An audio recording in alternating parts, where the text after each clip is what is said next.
Welcome to cook book by Sandhya. ఈరోజు వీడియోలో సేమియా పులిహోరని ఎలా చేసుకోవాలో చూద్దాం. వీడియోలోకి వెళ్ళే ముందు ఛానల్ని కనుక ఎవరైనా ఫస్ట్ టైం చూస్తున్నట్లయితే ఛానల్ని సబ్స్క్రైబ్ చేసుకోండి. అలాగే పక్కనే ఉన్న బెల్ ఐకాన్ని ప్రెస్ చేయండి.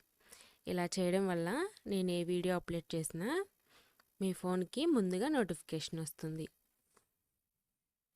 ఇప్పుడు వీడియోలోకి వెళ్దాం. వీడియోని ఎక్కడ స్కిప్ చేయకుండా ఎండ్ వరకు చూడండి. ఇప్పుడు సేమియా పులిహోర ఎలా చేయాలో చూద్దాం. దీనికోసం ఒక ప్యాన్ తీసుకొని 2 గ్లాసుల వాటర్ పోసుకోవాలి. వాటర్ మరిగిన తర్వాత 1 కప్పు సేమియాని యాడ్ చేసుకోవాలి. సేమియా అనేది ఒక 80% వరకు కుక్ చేసుకోవాలి. 80% కుక్ అయిన తర్వాత ఆ వేడి వాటర్ మొత్తాన్ని వంచేసి సేమియాని కొద్దిగా చల్లటి వాటర్లో వేసుకోవాలి. అప్పుడు జిగురు లేకుండా అతుక్కోకుండా ఉంటుంది.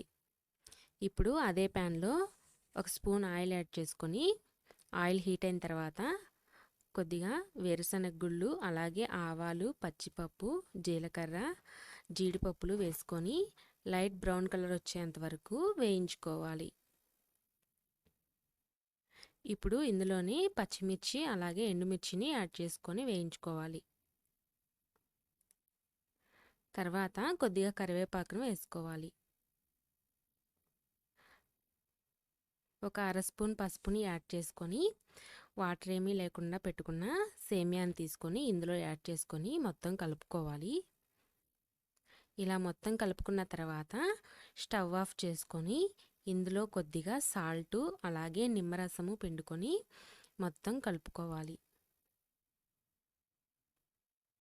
ఇలా కలుపుకున్న తర్వాత దీన్ని తీసి వేరే ప్లేట్లో పెట్టుకుందాం. ఇంతేనండి, చాలా సింపుల్ రెసిపీ. చూసారు కదా, మీరు కూడా ట్రై చేయండి. రెసిపీ కనుక మీకు నచ్చినట్లయితే లైక్ చేయండి, షేర్ చేయండి, కామెంట్ చేయండి. అలాగే ఛానల్ని సబ్స్క్రైబ్ చేసుకోవడం మర్చిపోవద్దు. ఇలాంటి కొత్త రెసిపీస్ కోసం మన ఛానల్ని చూస్తూనే ఉండండి.